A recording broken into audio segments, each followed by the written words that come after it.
This charming pair of duck-shaped buttertops was made in Delft at the factory Het Oude Moriaanshooft, or the Old Moor's Head.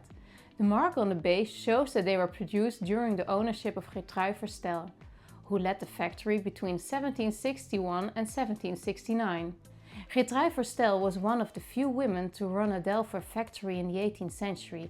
Although most factories were managed by men, several women successfully took over and played an important role in keeping the Delftware industry strong. During her years in charge, the factory produced lively and fashionable pieces inspired by the Rococo style. The important role of women within the Delftware industry has recently received renewed scholarly attention. A newly published study by Genevieve Wheeler Brown explores the contributions of female factory owners in Delft, highlighting how figures such as Geertruij Verstelle helped sustain and shape the industry during the 18th century. Did you enjoy this movie? Click here to watch another like it, or click the circle to subscribe to our channel and be notified when we upload new ones.